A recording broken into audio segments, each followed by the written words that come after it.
Bismillahirrahmanirrahim.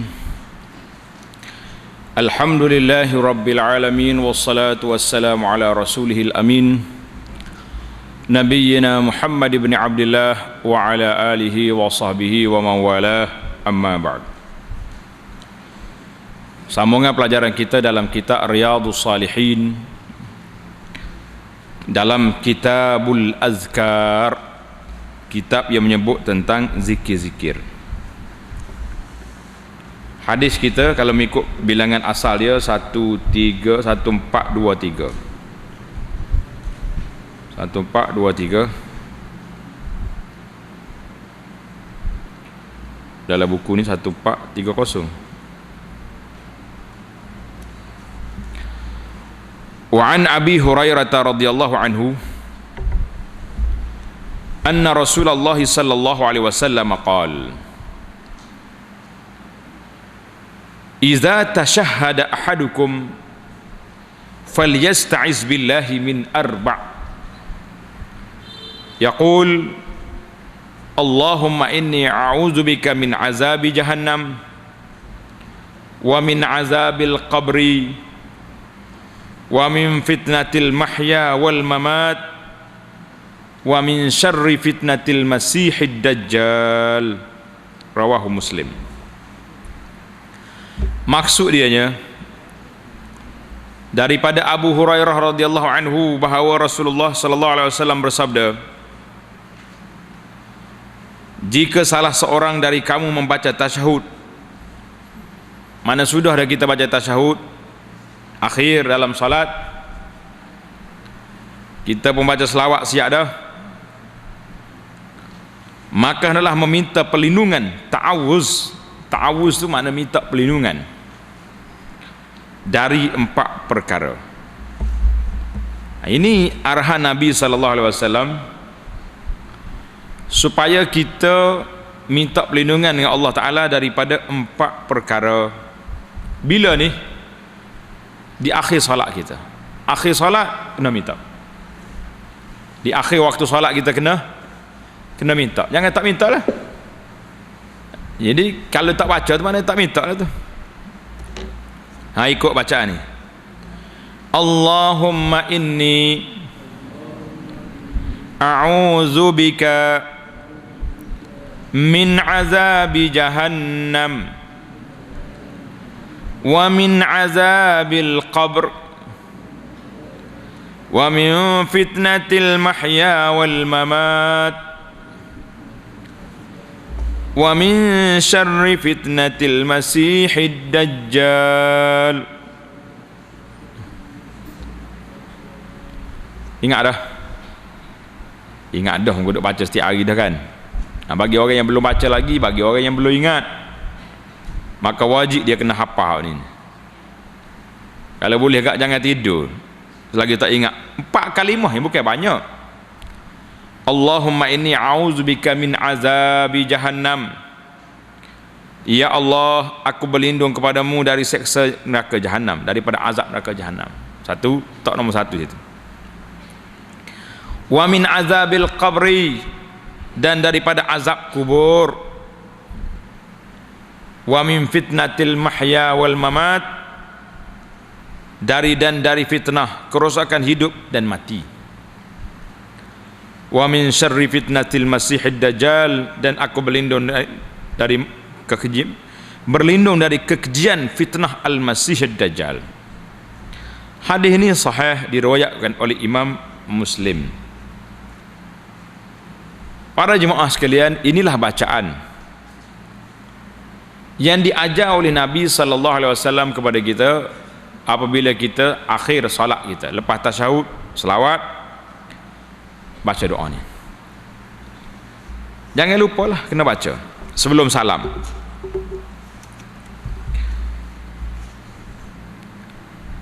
Ini hadis ini Imam Nawawi bawa kepada kita dalam bab ini. Bab doa akhir salam ini ada 2 hadis. Hadis yang pertama ini Nabi kita arahkan supaya kita minta perlindungan dengan Allah Ta'ala daripada 4 perkara. Apa dia yang pertama? azab Jahannam. Azab neraka Jahannam tu, jadi kita minta lindung Allah Ta'ala daripada azabnya. Yang pertama sekali, kita minta maaf dengan Allah Ta'ala. Apa-apa kesalahan yang telah kita buat, minta Allah Ta'ala maafkan. Letak tepi tu tanda ni, minta perlindungan neraka Jahannam tu dua perkara. Yang pertama sekali, kita minta maaf dengan Allah Ta'ala daripada dosa yang telah kita buat. Satu lagi, kalaulah ada benda yang kita tak buat lagi dosa, alhamdulillah, tak terlibat kita, tak terjebak kita dengan dosa-dosa itu, maka kita minta perlindungan Allah Ta'ala tadi, supaya Allah Ta'ala jauhkan kita daripadanya. Jadi dua-dua doa ni kena berlaku. Kena ke tidak? Kalau dah terbuat, dah salah, dah melakukan dosa, maka makna kita minta perlindungan dengan neraka Jahannam, artinya Allah, maaflah aku, jangan campurlah aku ni dengan sebab dosa yang saya buat itu ke dalam neraka Jahannam, sebab saya dah bertaubat. Ini satu. Makna minta perlindungan dengan neraka Jahannam, daripada neraka Jahannam tadi. Yang kedua, kalaulah kita tak buat lagi dosa, minta Allah Ta'ala jauhkan kita daripada fitnah dosa tersebut. Yang kedua, wa min azabil qabri, kita minta perlindungan Allah Ta'ala juga daripada azab kubur. Jadi hadis yang menyebut tentang azab kubur ini sabit, jelas ada. Jangan duk hiraulah kepada sebahagian daripada orang yang tak percaya kepada azab kubur. Dia kata azab kubur itu manifestasi saja, tak ada apa-apa. Lepas kita tanam mayat, kalau buka balik pun tak ada lah kata mayat tu lebih hitam kena bakar, bekasnya catuk dia ular, ada tak? Tak ada. Jadi manusia ni dia kira dengan kepala otak dia je, boleh nampak itulah dia kira. Pasal itulah terpaksa kena buat drama tanah kubur. Tanah kubur, tengok tak, oh keluar ular dalam apa ni, dalam kain kapan lah. Itu cerita karut lah cerita. Azab kubur ni di antara perkara yang ilmul ghaib. Boleh jadi kalau kita gali kubur, tengok mayat tak ada apa-apa, tapi roh dia telah diazab. Ataupun sebahagian orang ni, mayat dia tidak ke bumi dalam kubur, capok tengah laut, bakar dengan api. Kena azab ke tidak dia? Kena azab. Itu semua kuasa Allah Azza wa Jalla. Jangan mikir gitu. Kalau kita bakar tak kena azab kubur, bakarlah mayat tu, senang, sesat masalah. Dah tentu dari jahat ni, kalau masuk kubur sah kena, selamatkan dia. Jadi azab ini berterusan kepada orang kafir. Bagi orang yang derhaka, orang mukmin yang derhaka, Allah Subhanahu wa taala qad yanqata, boleh jadi ada, boleh jadi terhenti. Dan telah sabit daripada hadis Nabi sallallahu alaihi wasallam, Nabi kita cerita tentang dia tengok, Nabi kita lalu ke kubur, Nabi kata dua orang dalam kubur ni sedang diazab. Ceritanya panjang kan. Yang ketiga, perlindungan yang ketiga yang diajar oleh Nabi sallallahu alaihi wasallam, wa min fitnatil mahya wal mamat, aku minta perlindungan dengan Allah daripada fitnah hidup dan mati. Apa makna dia?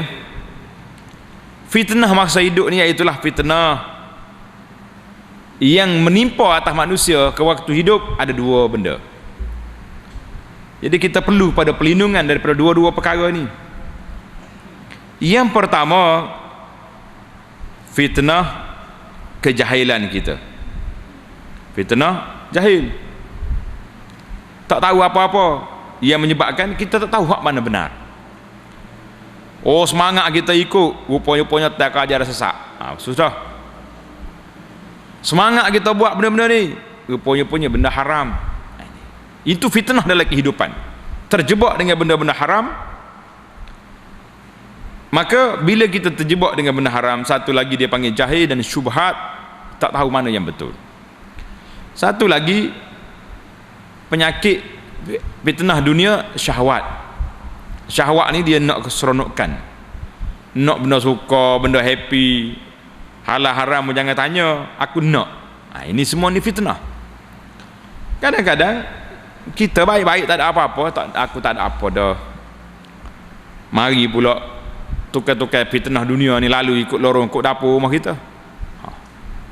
Hidup goda isteri, belilah benda ni. Allah. Bodeklah cik abang tu, kecek sikit. Rebah kawan tu. Nak tak apa. Ini semua fitnah. Jadi fitnah dalam dunia ni sama ada fitnah dari sudut kejahilan tentang hukum hakam ataupun fitnah tentang syahwat, keinginan nafsu yang menggoda. Dua-dua kita minta berlindung. Ya Allah, wa'audzubika min fitnatil mahya. Aku minta berlindung ya Allah daripada fitnah dalam hidup hari ini. Hari ini tuan-tuan dan puan-puan, orang buat fitnah senang ke payah? Zaman kita hari ini cukup senang buat fitnah. Ambil gambar orang ni, tukar. Letak gambar orang perempuan mana-mana sebelah dia. Sebar aku dalam internet. Tulis tak tulis banyak dah sepatah ya. Dia ni bawa hak mana pula tu? Hak mana pulaknya tanya ya. Allahu akbar, mengamuk hak nombor rumah ni. Bila pulak ni. Sudah. Fitnah. Fitnah dalam politik, fitnah dalam kehidupan, fitnah dalam agama. Sama-sama kita duk hentam sama sendiri, tak tanya khabar pun. Pakai akak berderah lalu. Ustaz ni sesak sebab gini-gini. Ini itu masalah pada kita hari ni, fitnah terlalu banyak. Jadi kita minta berlindung dengan manusia tak lepas. Kita minta berlindung dengan Allah Azza wa Jalla daripada fitnah yang bahaya ini. Kemudian fitnatil mamat, fitnah kematian. Apa makna fitnah kematian ini? Ada dua juga tafsiran ulama. Yang pertama, fitnah ketika nak mati. Ini kita takut. Tak rasa cemas ke tuan-tuan? Bila nak mati, waktu itulah syaitan bekerja keras. Syaitan bekerja keras. Kata orang cabak kotak, kacik gigi, kerak-kerak. Macam mana nak pesongkan orang ni biar dia mati tidak mengucap dua kalimah syahadah. Ini fitnah kematian yang paling takut. Kalau kita baca dalam sejarah, dengar ceramah, pengalaman pendakwah-pendakwah kita yang menghadapi saat-saat gawat ini, sangat menakutkan kita. Ada orang bila kita ajar mengucap la ilaha illallah, dia bukan nak kata la ilaha illallah, dia kata mari sebatang lagi, minta sebatang. Bukan nak mengucap, minta sebatang. Dia akan minta benda-benda yang menjadi kebiasaan pada dia. Kalau duk main nombor ekor, minta nombor ekor. Kalau duk main apa benda, kadang-kadang token tok perai hidup menipu orang siang malam ni, akhir sekali nak lagi 4-10. Orang suruh mengucap, dia main 4-10. Ini semua benda-benda fitnah yang kita tidak tahu masir. Maka bagi kitanya letak di hadapan kita kecemasan, kita minta perlindungan dengan Allah Azza wa Jalla daripada ditimpa penyakit yang berat. Kemudian fitnatul mamat, satu lagi dipanggil fitnatul qabri. Fitnah sewaktu seorang ini diuji dalam kubur. Bila orang itu diletak dalam kubur, ja'a al-malakain, marilah dua malaikat. Tanya, man rabbuka wa man nabiyuka wa ma dinuka wa ma kitab. Soalan-soalan. Tak apa, saya lantik 3 peguam pergi ajar atas kubur saya, talqin. Peguam kacik atas kubur, yang awak nak jawab dengan malaikat dalam kubur. Kalau kita tidak beriman betul-betul kepada Allah, Quran tidak menjadi amalan kita, Nabi tidak menjadi ikutan kita, macam mana kita nak jawab? Atas dunia dia boleh putar belik lah, dalam kubur, dalam akhirat mana ada putar belik? Putar belik dengan malaikat. Jawab dia boleh faedah. Ini yang kita takut tuan-tuan.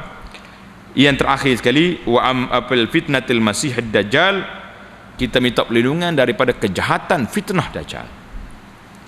Hari ini dajjal muncul tak muncul lagi, sibuk orang tu. Kejap-kejap tu biar anak dajjal situ, mata sebutir, macam-macam benda. Tuan-tuan jangan duduk memikirlah nak jumpa dengan dajjal.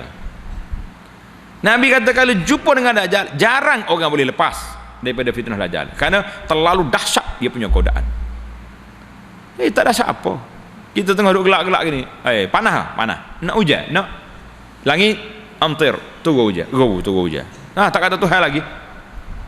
Susah, miskin, nak emas berapa kilo nak bumi keluarkan emas.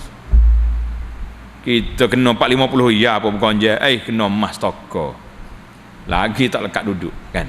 Ini fitnah dajjal ini cukup dahsyat. Nabi ajar awal lagi bagi orang yang beriman, di antara doa yang kita selalu baca, yang kita diminta supaya buat perlindungan pada dajjal ini, iaitulah baca surah Al-Kahfi kan. Dalam tafsir kita Kahfi anda dah terangkan, siapa dia baca surah Al-Kahfi di awalnya 10 ayat, di akhir 10 ayat, insya-Allah usima minad dajjal, orang yang terpelihara dajjal. Bila dajjal mari, orang mukmin nampak dajjal tertulis atas dahi dia kafara, kafir. Nampak orang, oh nanti kafir ni. Orang yang kafir wal-iyazubillah, orang yang tidak beriman, bila tengok dajjal dia kata ni Tuhan. Sebab semua projek ada kat dia belaka. Kita ni jangan duk bertuhan ke projek. Dajjal mata sebutir ni kadang-kadang dia mari berupa dalam bentuk-bentuk yang kita tak boleh nak kawal. Tapi kalau dajjal asli tu memang dahsyat. Maka saya syorkanlah, minta semua para jemaah yang ada di sini, yang ada di mana saja, yang tengok kita punya kuliah ni, tolonglah hafal doa ni. Ana dah bagi dah dalam kertas yang kecil. Kertas yang kita duk bagi tu kan, zikir lepas solat ni. Ada bawah tu doa di akhir salat sebelum salam, kita dah letak Allahumma inni a'udzubika min azabil jahannam wa min azabil qabri wa min fitnatil mahya wal mamat wa min fitnatil masih dajjal. Tak jadi masalah, tukar mana dulu punya pentingnya, ta'awuz min arba', minta perlindungan daripada 4 perkara tadi. Yang tak baca lagi tolong baca, selamatkan diri saudara, diri tuan-tuan dan puan-puan sendiri. Kita nak suruh orang lain selamat tak boleh, kita sendirilah menyelamatkan diri kita. Allahu Akbar. Hadis yang kedua dalam bab bacaan ini, iaitulah wa an Ali radhiyallahu anhu qala kana Rasulullah sallallahu alaihi wasallam idza qama ila as-salah yakunu min akhiri ma yaqul baina at-tashahhud wa at-taslim Allahumma ighfir li ma qaddamtu wa ma akhartu wa ma asrartu wa ma a'lantu wa ma asraftu wa ma anta alamu bihi minni antal muqaddim wa antal muakhiru la ilaha illa ant. Ini satu lagi hadis yang sahih diriwayat oleh Imam Muslim. Maksud dianya daripada Sayyidina Ali radhiyallahu anhu, beliau berkata, apabila Rasulullah sallallahu alaihi wasallam mengerjakan salat, maka sebelum mengucapkan salam, sebelum bagi salam assalamualaikum, baginda membaca doa ni. Ayo ikutlah ke doa ni. Allahumma ghfirli ma qaddamtu wa ma akhartu wa ma asrartu wa ma a'lantu wa ma asraftu wa ma anta a'lamu bihi minni antal muqaddim wa antal muakhir la ilaha illa ant. Ni panjang sikit. Tadi 4 perkara ya, tapi panjang pendek pun yang tak hafal lagi berusahalah untuk hafal. Allahu Akbar. Kita nak boleh makan pun letih dengan kerak ayam lagi, potong bawang lagi, masak lagi, nak boleh makan. Lepas tu hak ni baca tak 5 minit, tak ingat ngaku dah lah. Biar semangat pun nak makan juga kita ni. Nah, belajar ni. Ni doa perlindungan, minta Allah Taala. Tengok arti dia. Apa arti yang kita baca tadi? Ya Allah, ighfirli ma qaddamtu. Ampunilah aku atas apa yang telah aku lakukan. Aku buat dah, minta ampun. Wa ma akhartu, dan apa yang belum aku lakukan. Aku nak kesalahan tak buat lagi pun, minta ampun selalu dah. Wa ma asrartu, apa yang aku sembunyikan, semua orang tak tahu, saya seorang yang tahu dosa saya, ampun. Wa ma a'lantu, dan apa yang aku nampakkan. Kalau kita buat dosa terang-terang orang tengok, ya Allah dia tu buat dosa. Wa ma asraftu, dan apa yang aku berlebihan, membaziran, buat benda-benda yang larangan. Wa ma anta alamu bihi minni, hal ni kita mengaku kalah. Wa ma anta alamu bihi minni, dan apa dosa yang engkau lebih tahu daripada aku. Kadang-kadang kita tak perasan kita buat dosa, rupanya benda tu dosa, kita minta Allah Ta'ala maafkan. Banyak dosa-dosa kita buat ni, kita rasa tak dosa. Kau macam mana? Waktu kita mengumpat orang tu, rasa berdosa ke tak? Waktu kita tengok orang tu, Orang laki-laki tengok perempuan, perempuan tengok laki-laki. Berasa berdosa ke tak? Kau biasa ya? Tengok. Ada dosa yang kita tak terasa berdosa, tapi kita minta Allah Ta'ala yang mengetahui dosa kita tu, hapuskan. Antal muqaddim, engkau adalah yang muqaddim, mendahulukan. Wa antal muakhir, dan engkau yang mengkemudiankan. Tuhan nak tak hak dulu, nak tak kemudian, itu kuasa Allah. Tuhan belaka dia. Dia muqaddim, dia muakhir. Dia boleh macam kita tengok. Tak usah kata kawan-kawan, adik-beradik sendiri. 5-6 beradik ada. Ada seorang ni pandai, ada seorang ni korporat, ada seorang. Jadi muqaddim, muakhir. Allah Ta'ala nak mendahulukan, nak naik taraf, itu kuasa Allah. La ilaha illa ant, tidak ada Tuhan yang berhak disembah melainkan engkau. Artinya sebelum bagi salam, minta Allah Ta'ala hapuskan segala perkara, kesalahan-kesalahan kita, yang kita nampak, yang kita tak nampak, yang kita perasan, yang kita tak perasan, yang kita tahu, yang kita tak tahu, yang kita sedar, yang kita tak sedar. Minta Allah Subhanahu Wa Ta'ala lepaskan belaka. Cantik tidak doa ni? Jiddan cantik. Sehingga ulama berbeza pandangan tentang baca doa ni. Bagi kita lah yang kita duk belajar ni, mazhab kita ni mengatakan baca ni doa sunat. Sunat baca doa ni. Kalau tak baca pun tak batal sembahyang. Majoriti ulama semikian. Wa qala ba'du ahli ilmi, sebahagian daripada ulama mengatakan wajib baca. Tak baca ni batal solat dia. Siapa peringkat tu? Kerana terlalu kuatnya arahan Nabi sallallahu alaihi wasallam supaya baca doa ini. Jadi oleh kerana nampak tinggi sangat darjat ni, sebagai ulama mengatakan wajib baca doa ni. Tapi yang majoriti yang tidak wajib. Walaupun tidak wajib, dikatakan seorang ulama bernama Tawus, ahdu kibarit tabi'in, ulama besar di kalangan ulama tabi'in. Dia kata apa? Dia tengok anak dia solat tak baca doa ni, amarahu an yu'ida salat. Dia suruh anak dia ulang balik solat. Subhanallah. Maka sepatutnya lah kita semua muslimin dan muslimat jangan tinggalkan doa ini. Tidak wajib pun tak apalah, kita sangat memerlukan. Perlu ke tak perlu tadi? Bila kita letak makna dia tadi, kita terasa perlu ke tidak? Dia rasa benda tu besar. Bagi anaknya 4 yang awal tadi memang cukup berhajat kita. Fitnah kehidupan, 1. Fitnah mati tu yang kita takut. Fitnah mati. Kita jamin ke, berani ke tidak? Nak rasa yakin kita mati dalam keadaan husnul khatimah, dalam keadaan boleh mengucap 2 kalimah syahadah, Allahu Akbar. Ini kita rasa takut. Jadi bila kita rasa takut, bimbang, minta berlindung daripada awal lagi, sekarang lagi. Ya Allah, aku minta berlindung fitnah nak mati. Fitnatil mamat, minta berlindung daripada fitnah mati. Kerana kita bimbang takut, kelu lidah, tak terbuka mulut nak kata la ilaha illallah di saat kita nak mati. Itu dah waktu paling kritikal sekali. Orang yang kata man kana akhiru kalamihi la ilaha illallah dakhala jannah. Nabi kata siapa dia akhir pekerjaan, akhir ucapan dia la ilaha illallah, mati, orang ni jamin masuk syurga, insya-Allah. Kita akan sambung lagi dalam bacaan yang seterusnya, iaitu bacaan dalam rukuk dan sujud dalam jalsah kita yang akan datang, insya-Allah. Subhanakallahumma wa bihamdika asyhadu an la ilaha illa anta astaghfiruka wa atubu ilaih. Wa sallallahu ala nabiyyina Muhammad wa ala alihi wa sahbihi ajma'in. Walhamdulillahi rabbil alamin.